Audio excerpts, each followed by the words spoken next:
اے انسان تجھے کریم رب کی دہلیز سے کس نے مغرور کر دیا؟ کیوں دھوکے میں مبتلا ہو گیا؟ مالک کی دہلیز چھوڑ کے بھاگ گیا۔ ما غرک بربک الکریم، کریم رب سے تجھے کس شے نے مغرور کر دیا؟ بھاگے ہوئے کو کوئی یوں بھی آواز دیتا ہے؟ کبھی پولیس کو تعاقب کرتے دیکھا ہے مجرموں کا؟ کبھی سخت گیر استاد کو شاگرد کے ساتھ سختی کرتے دیکھا ہے؟ لیکن یہاں پیار کے چھلکتے ہوئے رنگ دیکھیے، جو مالک کی دہلیز چھوڑ کے باغی ہو گئے، سرکش متمرد شیطان کے ہتھے چڑھ گئے، اس کو رحمت آواز دے گیا، وہ بھاگنے والے آجا تیرا رب بڑا ہی کریم ہے، تیرا رب بڑا ہی کریم۔ بتا نا تجھے کس شے نے مغرور کیا؟ دولت نے، یہ 4 دن کی چاندنی ہے، پھر اندھیری رات، حسن نے ڈھل جائے گا، جوانی ہے ختم ہو جائے گا، اقتدار ہے آج ہے کل نہیں، تو پھر کس بل بوتے پہ تو رب سے غافل ہو گیا ہے؟ آجا پلٹ کے، آنا تو پڑے گا تجھے، بھاگ تو سکتا نہیں ہے۔ اللہ اکبر، اس کی رحمتیں بندے کو آواز دے رہی، کلا بل تکذبون بالدین، فرمایا کیوں نہیں بلکہ تم آخرت کی تکذیب کرتے ہو۔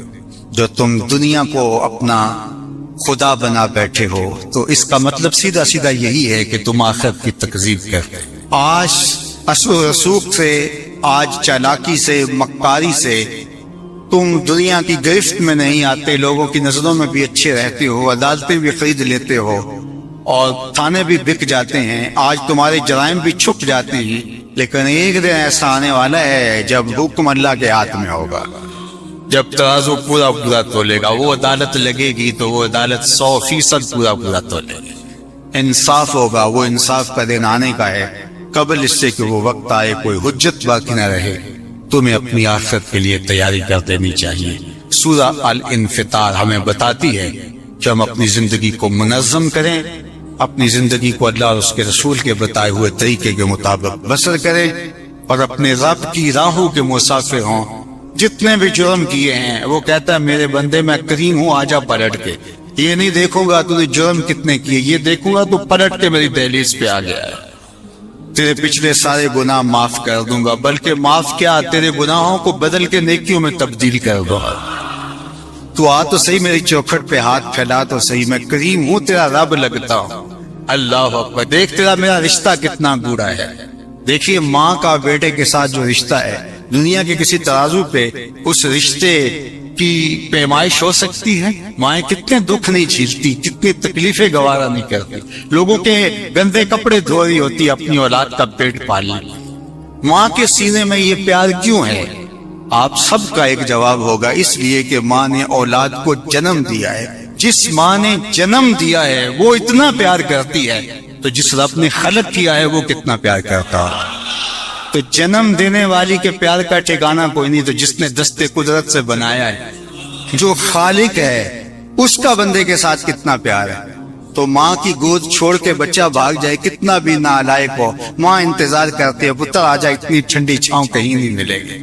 تو ماں چاہتی ہے بچہ جتنا بھی بڑا مجرم ہے آ جائے پلٹ کے، تو رب نہیں چاہتا کہ میرا بندہ پلٹ کے آ جائے۔ تو ماں کہتی ہے پتر آجا، اتنی ٹھنڈی چھاؤں کہیں نہیں ملے گی۔ تو مالک کیا کہتا ہے، یا ایھا الانسان ما غرک بربک الکریم، آجا آجا میں بڑا ہی کریم ہوں۔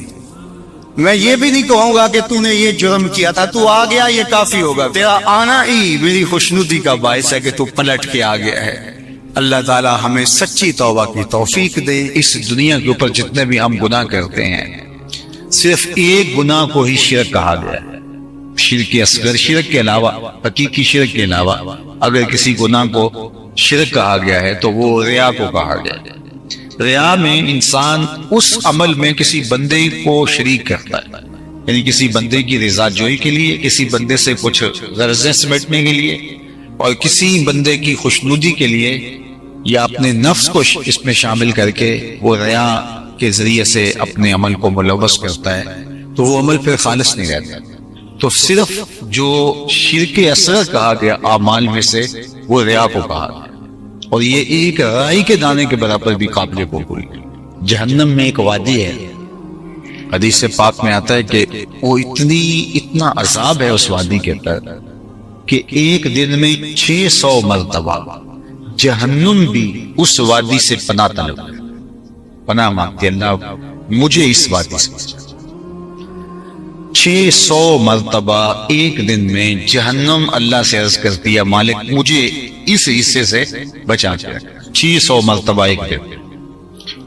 تو صحابہ نے عرض کی یا رسول اللہ صلی اللہ علیہ وآلہ وسلم اس وادی میں کون لوگ ڈالے؟ تو اللہ کے محبوب علیہ السلام نے فرمایا القراء المراؤون، وہ قراء جو ریاکاری کرتے وہ اس وادی کے اندر ڈالے.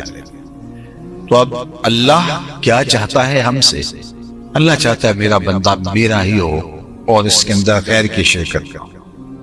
یار ایک عورت نہیں چاہتی کہ میرے سے محبت کرنے والا وہ شوہر ہے یا اس کی ناجائز محبت بھی ہو، وہ یہ گوارا نہیں کرتی کہ اس کے اندر کسی کی معمولی سی شائبہ بھی جو ہے وہ غیر کی شرکت کا ہو. ایک مرد نہیں چاہتا، وہ جس سے محبت کرتا ہے تو وہ نہیں چاہتا کہ اس میں شائبہ غیر کا ہو. تو جو سب سے زیادہ غیرت والا نہیں اغیرت سب سے زیادہ غیرت کرنے والا تو وہ کس طرح گوارا کرے گا کہ نفس شامل ہو، خواہشات شامل اور کوئی اور شامل ہو. قیامت کے دن جو لوگ ریاکاری کرتے رہے تو اللہ تعالیٰ ان کو بلائے گا اور وہ کہیں گے کہ مالک ہمارے عمل کی جزا تو اللہ فرمائے گا ان سے لو جن کے لیے کرتے، اور یہ وہ انتہائی ذلت ہوگی اس دن جو اٹھانا پڑے گا. تو محبت کا تقاضا پھر محبت کا خالص ہو، اور خالص للہ محبت ہی مقبول ہے، اور جو خالص للہ نہیں ہے وہ مردود ہے. تو اس لیے تھوڑی محبت ہو وہ آہستہ آہستہ پروان چڑھ جائے لیکن ہو خالص. تو یہ ہمارے دین کا، ہمارے رب کا، ہماری شریعت کا ہم سے تقاضا ہے. فرمایا والذین آمنوا اشد حبا للہ، جو ایمان والے ہیں وہ اللہ سے ٹوٹ کے پیار کرتے ہیں. محبت ان کی اس مقام پہ، اس درجے پہ کہ وہ اس محبت میں کسی اور کو خاطر میں نہیں لاتے. باقی جو محبتیں ہیں وہ اللہ کی محبت کی ہی صورتیں ہیں. مثال کے طور پہ حجر اسود ہی ہے تو یہ اللہ کی محبت کا روپ ہے، اس کو چومنا. اس کے بارے میں کہا گیا کہ یمین اللہ، جو حجر اسود ہے یہ اللہ کا دایاں ہاتھ ہے.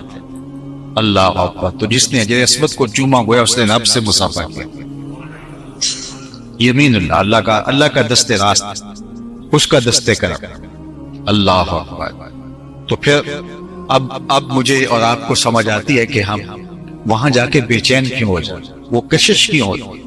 بعض کا تن مردہ کے اندر بھی جان آ جاتی ہے اور وہ آگے جو ہے وہ بڑھنے کو بے چین ہو جاتا ہے، اس لیے کہ اس نے دست کرم بڑھایا ہے کہ آپ اس سے ہو سکتے.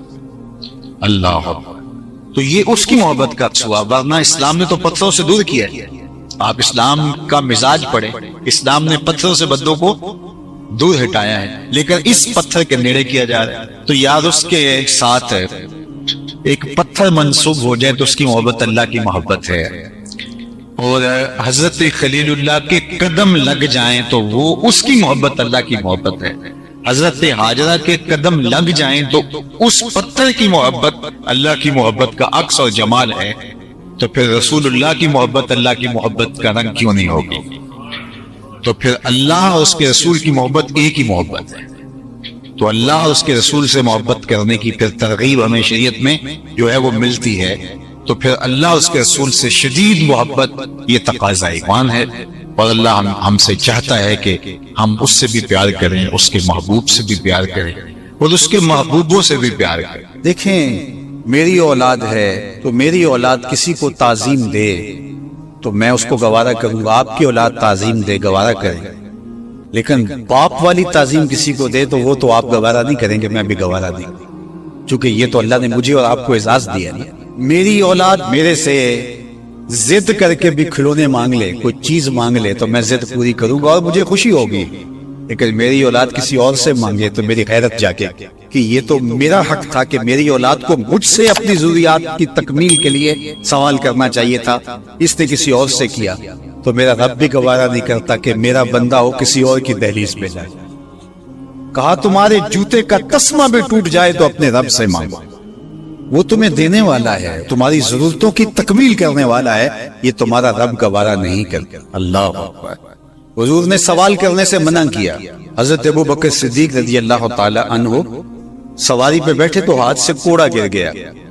تو آپ گھوڑا کھڑا کیا، نیچے اترے، کوڑا اٹھایا، پھر بیٹھے، تو کسی نے کہا کہ یہ آپ فرما دیتے، ہم پکڑ کے آپ کے ہاتھ میں دے دیتے۔ کہا حضور نے سوال کرنے سے منع کیا۔ یہ ہیں وہ لوگ جو عمل کرنے والے ہیں، اور ہم تو باتیں کرنے والے ہیں۔ والذین آمنوا اشد حبا للہ، اور جو اہل ایمان ہیں وہ اللہ کو ٹوٹ کے چاہتے ہیں، شدید، بلکہ شدید سے آگے اشد ہے لفظ، یہ طلبہ جانتے، اس میں تفضیل ہے۔ جو اہل ایمان ہیں وہ اللہ سے ٹوٹ کر محبت کرتے ہیں، محبت کی جو آخری حد ہے، اور یہاں محبت میں اشد کا لفظ کہہ لیے، دوسرے لفظوں میں اس کو عشق کہہ سکتے ہیں۔ جو اہل ایمان ہے وہ رب سے عشق کرتے ہیں، وہ رب سے ٹوٹ کر محبت کرتے ہیں۔ اشد حب للہ، شدید محبت نہیں، اشد محبت۔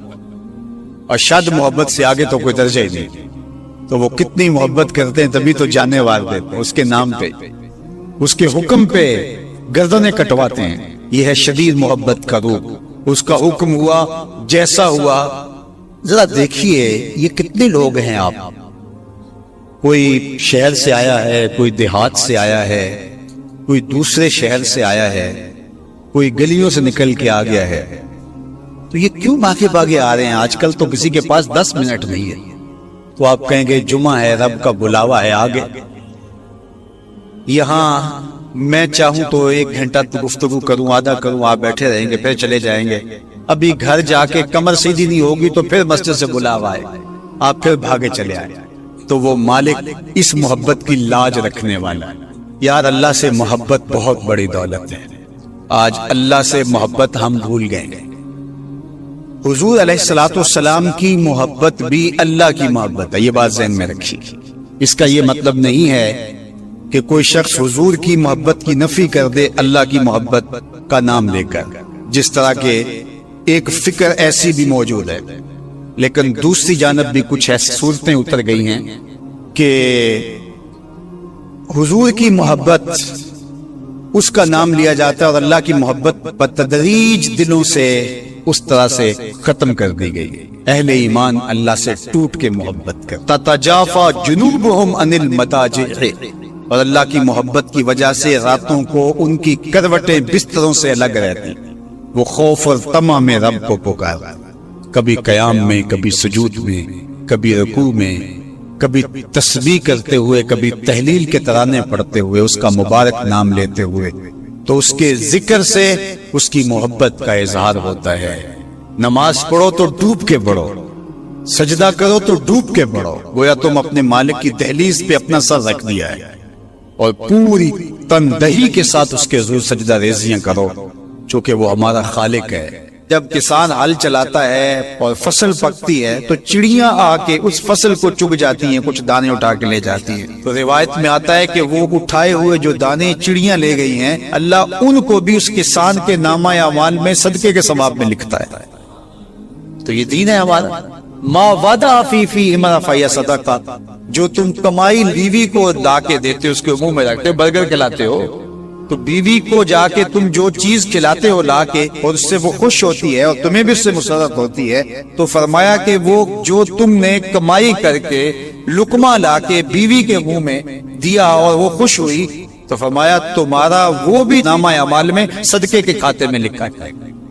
تمہارا دین تو کتنا آسان دین ہے، تمہارا دین تو اتنا اچھا دین ہے۔ صرف یہ ہے کہ نیت کے فرق سے میں نے کہا چور اور چوکیدار بنتا ہے، اس نیت کے قبلے کو درست کرنا ہے، اس لیے اس کو ثلث دین کہا گیا ہے، انما الاعمال بالنیات۔ تو ہم اس کے لیے جیتے ہیں، میری زندگی کا مقصد تیرے دین کی سرفرازی، میں اسی لیے مسلمان، میں اسی لیے نماز، بات ختم۔ ہم بس اسی کے لیے جی رہے ہیں، اسی کا حکم ہے اپنی اولاد کی اچھی تربیت کرو، ان کو دین کے صفائی بنانا ہے، اس کو اللہ کے مطیع اور فرما بردار بندے بنانا ہے۔ اس کے لیے جو تم کوشش کر رہے ہو تمہارا یہ صدقہ لکھا جا رہا ہے۔ تم مجاہد فی سبیل اللہ ہو، تم اپنی اولاد کے لیے اس لیے کمائی کر رہے ہو کہ ان کو جو ہے وہ اللہ کا ایک مطیع بندہ بنانا۔ تم اپنے ہمسایوں کے ساتھ اس لیے سلوک کر رہے ہو کہ ہمسائے اور اللہ رسول کا حکم ہے، اور میں نے ہمسایوں کے ساتھ اچھا سلوک کرنا ہے۔ تم رشتہ داروں کے ساتھ نبھا رہے ہو ان کے تلخ رویوں کے باوجود بھی کہ اللہ رسول کا حکم ہے، لہٰذا میں توڑ تو نہیں سکتا، لہٰذا اللہ اس کا بھی تمہیں اجر عطا کرے گا۔ ان تلخ رویوں کا تمہیں تمہارے نامہ اعمال میں اجر و ثواب لکھا جائے گا جو تم سہتے ہو اور برداشت کرتے ہو۔ تم سردی سہتے ہو، تم گرمی سہتے ہو، تم مشکلیں سہتے ہو، تو یہ ساری تمہارا دین ہے. چونکہ تمہارے دین کو اللہ نے بہت خوبصورت بنایا ہے. تمہارا دین اور تمہاری دنیا الگ نہیں ہے. ایک صحابی کو حضور نے دیکھا کہ وہ بہت کمزور تھا. فرمایا کہ تمہاری یہ کیا حالت ہے، تم اتنے کمزور ہو؟ اس نے کہا میں نے اللہ سے ایک دعا مانگی تھی، شاید وہ قبول ہوگی. فرمایا کیا ہوا؟ میں نے دعا مانگی تھی اللہ جو آخرت کے حصے کے دکھ ہے وہ بھی دنیا پہ بھیج دے، اور میری آخرت صاف ہونی چاہیے. تو شاید میری دعا قبول ہو گئی ہے. مجھے بہت ساری بیماریاں، دکھ اور اذیتیں ہیں جنہوں نے مجھے گھیر رکھا ہے. تو اس پر حضور خوش ہونے کی بجائے اسے ناراض ہو کے کہا کہ تو نے یہ کیوں کہا کہ آخرت کے حصے کے دکھ دنیا پہ آ جائیں؟ تو نے یہ کیوں نہیں کہا ربنا آتنا فی الدنیا حسنۃ وفی الآخرۃ حسنۃ، اللہ مجھے اس جہان میں بہتریاں دے دے، اس جہان میں بہتری دے. تو یہ زندگی اچھی چیز، اچھی سواری، اچھی بیوی اور کشادہ مکان انسان کی خوش قسمتی سے، مسلمان کی، مومن کی خوش قسمتی سے بتایا گیا. اچھا اللہ آپ کو گھر دے، اس میں آسودہ رہیں. اللہ آپ کو اچھی فرما بردار نیک صالحہ بیوی دے، بہت اچھی بات ہے. اللہ آپ کو اچھی گاڑی دے دے تو اس میں کوئی گناہ نہیں ہے، کوئی برائی نہیں ہے، اچھی بات ہے. یہ نہیں ہے کہ دین یہ ہے کہ آپ اپنے تن کے کپڑے بھی اتار کے پھینک دے اور سردی میں ننگے ہو کے بیٹھ جائیں، یہ کوئی دین ہے، یہ نہیں ہے. ہمارا دین کیا ہے؟ تمہاری نیت کا قبلہ درست ہو. تمہیں جو ملتا ہے تھوڑا ہے یا زیادہ اس پہ تم راضی ہو. تھوڑا ملے تو پھر بھی مالک تیری مرضی میں اس پہ راضی ہو، اور زیادہ ملے مالک میں تیری مرضی پہ اور تیری عطا پہ راضی ہو. تھوڑا ملے تو صبر کرے، زیادہ ملے تو بانٹنا شروع، بات ختم ہو گئی. اور کاروبار کرے تو اللہ کی رضا کے لیے جائے، اور بچوں کو ایک اچھی تربیت کی نیت سے گھر سے نکلتا ہے. حتیٰ کہ جو کاروبار کرتے ہوئے مشقتیں آتی ہیں، ٹینشنیں آتی ہیں، پریشانیاں آتی ہیں، جھٹکے لگتے ہیں انسان کو، گاہک کے رویے کی وجہ سے کسی نے ادھار لے لیا، وہ پیسے نہیں دے رہا، بار بار اس کو کہنا پڑتا ہے، اس کے سخت اور تلخ رویے ہیں. یہ جو جھٹکے اور تکلیفیں اور جو ٹینشنیں آتی ہیں، اس تاجر کو اللہ کی جانب سے اس کا بھی ثواب عطا کیا جاتا ہے. تو یہ کتنی کرم نوازی ہے اس کی، اور کتنی رحمت ہے اس کی جو اللہ تعالیٰ نے اہل ایمان